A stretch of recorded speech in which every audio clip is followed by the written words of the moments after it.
Hey everyone, this is Mike. Today I'm going to be doing the rotation guide for Bard. Now, as I said yesterday, giveaway is still going on my Discord channel, so if you're interested in grabbing a key of no ping, go and head over there for more details.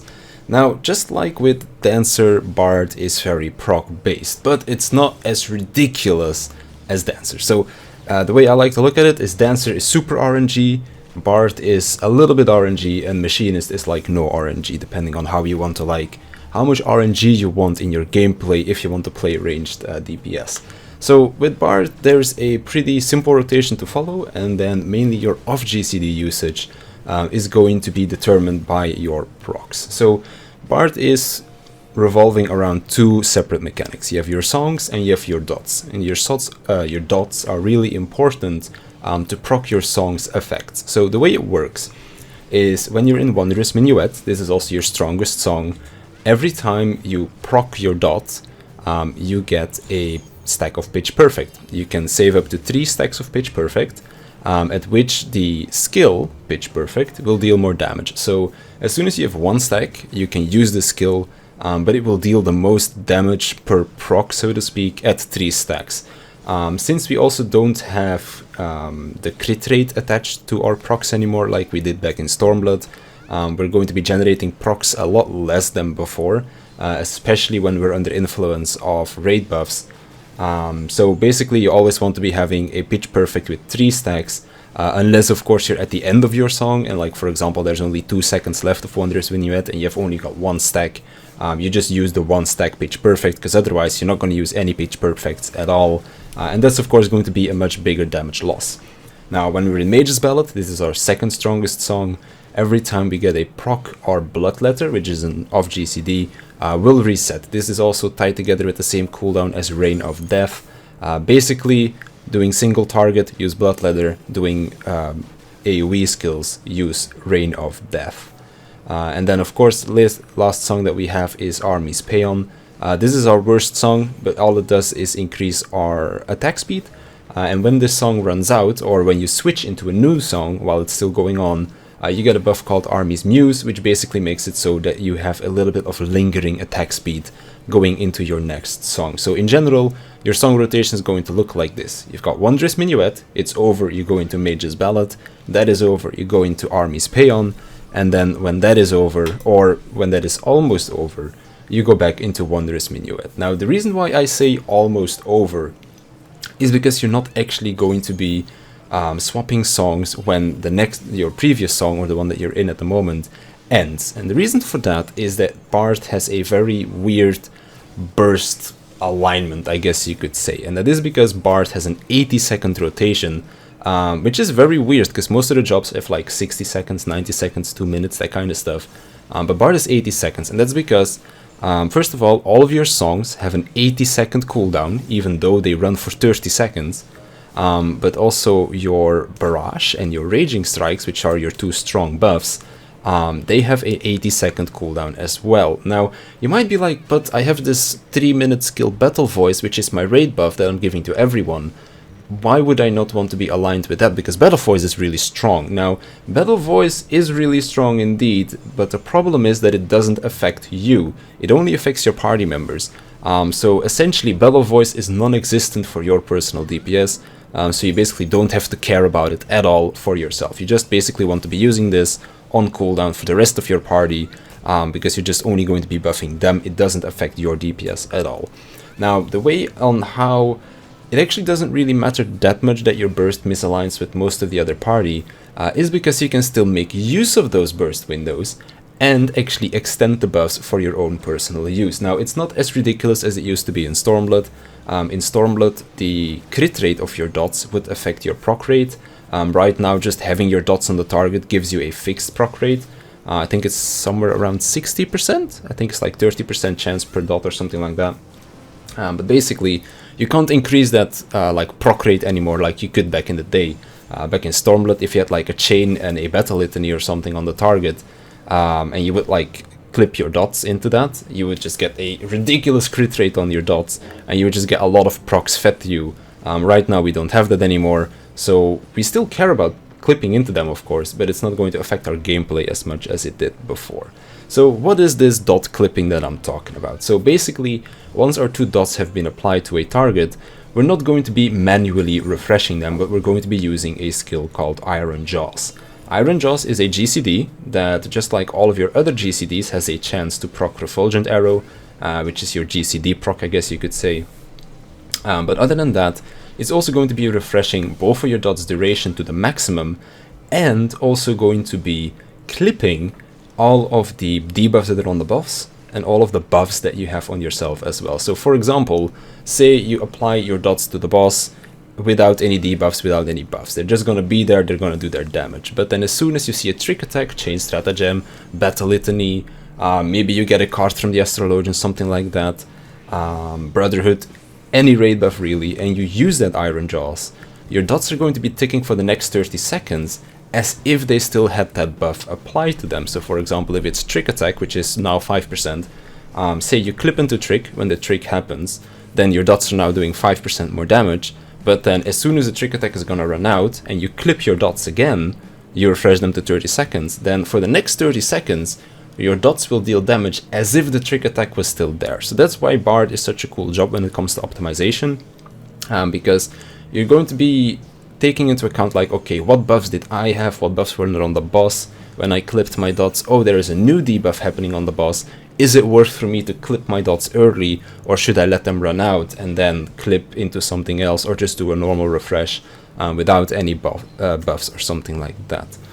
Because of that, during the opener as well as during the rotation, you're going to be seeing that I am going to be refreshing my dots when they're at like 15 seconds, for example, because I don't have any raid buffs to work with right now. The only real buff that I have access to is Raging Strikes, which is my own personal buff, which gives me 10% extra damage, lasts for 20 seconds. So what I do is, I pop Raging Strikes, I clip my dots into that 10% extra damage buff, and then right before Raging Strikes is going to run out, I'm going to clip into it again to get the extra damage extended for another 30 seconds before I have to clip my dots again, or to just refresh my dots.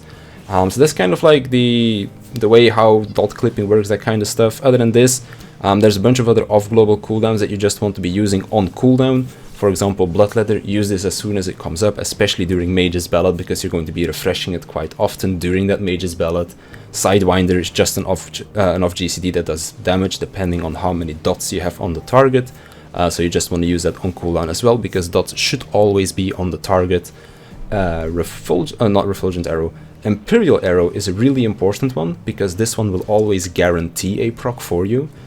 So for example, if you are in your Wondrous Minuet and you have 3 stacks on your Pitch Perfect, make sure that you use Pitch Perfect first before using Imperial Arrow, because otherwise you're going to be overwriting procs, and you don't want to have that happen either. Last but not least, with all of those procs, each time you generate a proc, your Song Gauge, or Soul Voice Gauge I believe it's called, is going to be increasing, and once it's 100, that's when you want to use your skill called Apex Arrow. In general, you don't want to use this below 100 gauge, but sometimes if, for example, the boss is to die, or there's for example, there's a bunch of raid buffs on the boss, you might want to use it earlier, but in general, use Apex Arrow at 100 gauge. There's also a sound effect notifying you that it is time to use it, basically. Now, together with your Raging Strikes, real quick, there's also another off GCD that we have called Barrage. Barrage will automatically proc Refulgent Arrow for you. So if you have a Refulgent Arrow proc, use that before you use Barrage, so that you don't lose out on any Refulgent Arrow cost, as those are generally your strongest single target hitting GCDs. So yeah, and basically in between all of that, you're just going to be spamming Burst Shot as kind of like your filler move, so to speak. So I've done a lot of explaining. Let's kind of put it into practice and show you how the 80-second rotation of Bard looks like. So we'll start with the opener. We're going to be using Raging Strikes pre-pull, so that we don't have to do an extra dot clip in our opener. We only have to clip our dots towards the end of the Raging Strikes window. And this also means that if we want to be using a potion, we want to use it pre-pull as well. So we're going to start out with Raging Strikes. Gonna get both of our dots up. Gonna use all of our stuff. Then we generally take 3 GCDs. Oh, we already have our Pitch Perfect here. And we ended up proccing our Refulgent, so we're going to be spending that Refulgent before we of course use our Barrage. And that's the end of our burst window. So as you can see, I clipped my dots towards the end of the burst window as well, so that I basically get an extension on my Raging Strikes buff for another 30 seconds. Then song ran out, so we're going into Mage's Ballad. This will reset our Bloodletter, meaning that we are going to be pressing Bloodletter quite a lot. And then here we're gonna reset our dots at the last possible second. Soul gauge is full, so we're going to be using that Apex arrow. And then we're about ready to go into our last song, Army's Paean. There we go, song ran out, so we're switching. Making sure that we use the the Imperial Arrow on cooldown. Gonna have to refresh our dots here again, because we're not gonna be able to carry them on into the next song without refreshing them at least once here. So now I'm basically waiting for my songs to come back up. Gonna be using Raging Strikes, our Imperial Arrow. We're clipping our dots here again to get that damage buff of Raging Strikes applied to them. Then we're gonna use our Barrage. And then it's almost time to clip our dots again. So just before Raging Strikes runs out, we clip our dots one final time to get them under that raid buff. I accidentally used a 2-stack Pitch Perfect, should not have done that. And then quickly use one last Pitch Perfect before we switch into the next song.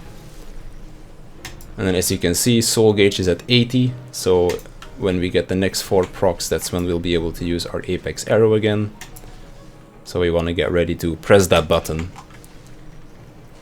In general, what I do with my Refulgent Arrow as well, since since Iron Jaws, well, Shadowbite can do it as well, but since Iron Jaws has a chance to proc Refulgent Arrow, it's best to use Iron Jaws when your dots are like 5 seconds, because if you're going to use a Burst Strike before clipping, then there is a chance that you get Refulgent proc, and then basically, because you need to refresh your dots, you might be losing like a Refulgent Arrow proc, which is something that in general you don't really want. So that's why I'm doing it like that. And then here we just have our burst window again, so Barrage inside our Raging Strikes, and then our Raging Strikes is about to end, so we're just gonna clip into it.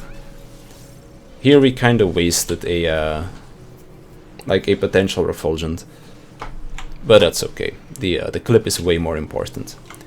And yeah, it pretty much just keeps repeating itself like that. You have your Raging Strikes inside your Wondrous Minuet together with your Barrage.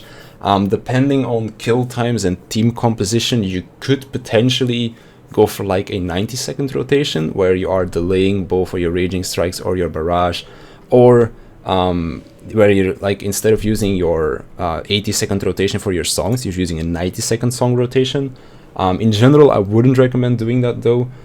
For the most part, it's best to just keep stuff on cooldown like I was showing right here. But in certain cases with certain kill times, it could be better for you to have like your Wondrous Minuet during the final burst phase, or something like that. As long as you don't lose a usage of your songs, it's good. But that's all very highly optimization stuff that in general I wouldn't recommend you think about too much unless you're going for specific speed kills or log runs, that kind of stuff. But yeah, that's basically Bard. You rotate through your 3 songs. Wondrous Minuet is the strongest one, so that's where you use Raging Strikes, Barrage, and then other than that, it's basically using stuff on cooldown and utilizing the procs that you get. So that's Bard. I hope you learned something new, and I'll see you in the next one.